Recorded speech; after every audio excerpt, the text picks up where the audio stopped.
have to excuse me, I've got to take my jumper off, it's quite warm. So,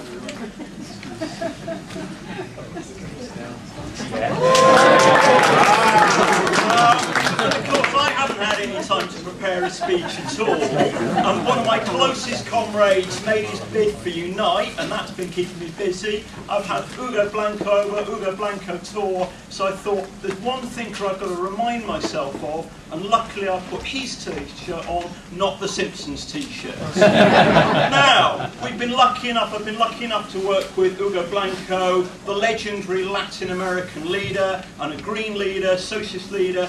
He led a successful peasant campesino revolution in 1961 and was praised by Che. Unusual, because Che very rarely praised Trots. And do you know how Hugo started? He started off with school strikes in the 1950s. Now, some people believe that Greens are fundamentalists. I am not a fundamentalist. Occasionally, you know, I believe in non-violence, but if the windows have got to go, the windows have got to go. Non-violence is about defending life. It's not about defending property.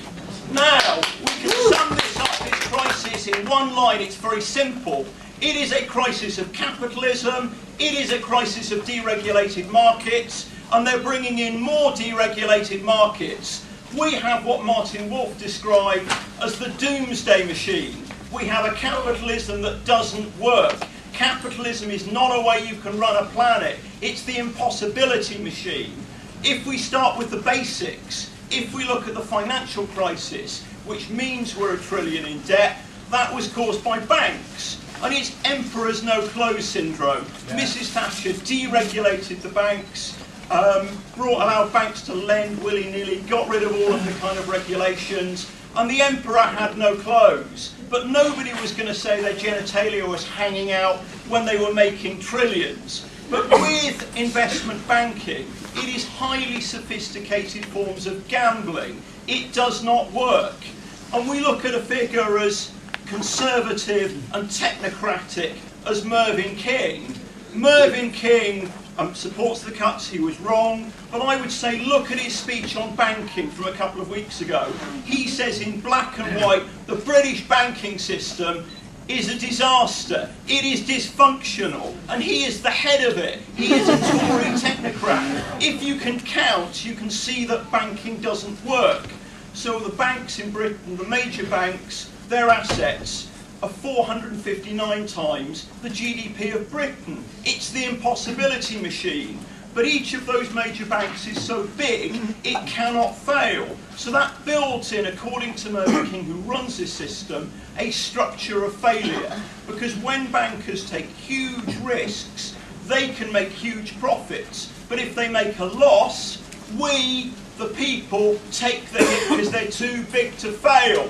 So we have the head of banking in Britain saying the banking system doesn't work. I need more than 2 minutes. But we cannot just say reform the banking system. It is a crisis of capitalism. With neoliberal globalisation, you accumulate wealth amongst a tiny minority with outsourcing, depression of wages. That creates crisis. But it goes deeper than that. We have a system that does not work ecologically, which is killing this planet. If you look at Johan Hari's stuff yesterday, climate change is here. That's created by a system of accumulate of capitalism. You might see a contradiction between accumulation and the cuts, but in this insane system, Nick Clegg and co have read the shock doctrine, and that is their manifesto. So you have crisis, you destroy the welfare state, you push down wages, and that gives you the potential for more growth. Now we have a system which is completely destructive, and people say to Greens and the Labour Party and other people, be responsible. But responsibility is irresponsible in a suicidal system. So we have to fight the power, we have to get change. I will need more than 2 minutes. We have to construct an alternative economic system that works and have economic alternatives based on economic democracy in the commons. We have to use imaginative direct action, and in our organisations we have to struggle for the right things, not the wrong things. In Latin America, the people were smashed by austerity. They came back and won. Fight the power, always struggle for victory, keep on.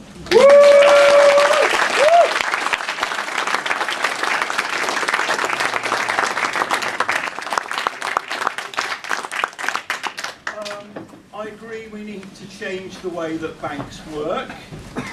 We need mutual, democratic, you might call even communist banks, but that isn't enough because it's just one element of the crisis. Inequality in purchasing of globalisation created subprime, created the crisis, and even if we could solve that, we have a more efficient machine for killing our children. This is why I believe in abstractions. This is why I believe in education. We're told in this soft authoritarian, glorious authoritarianism, that the only thing that works is the market, and the market doesn't work.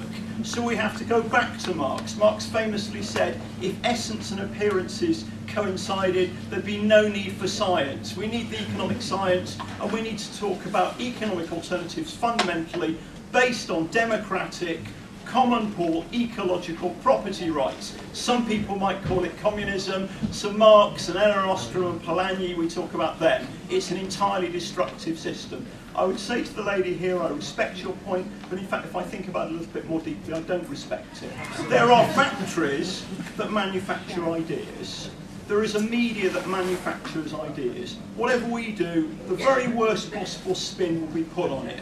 I don't believe in idiocies like flowing fire extinguishers, but whatever we did, they would slag us off, and the fact that we're doing something effective, they'll slag us off even more. So we need to think about strategies for controlling the media, not controlling ourselves. We've got to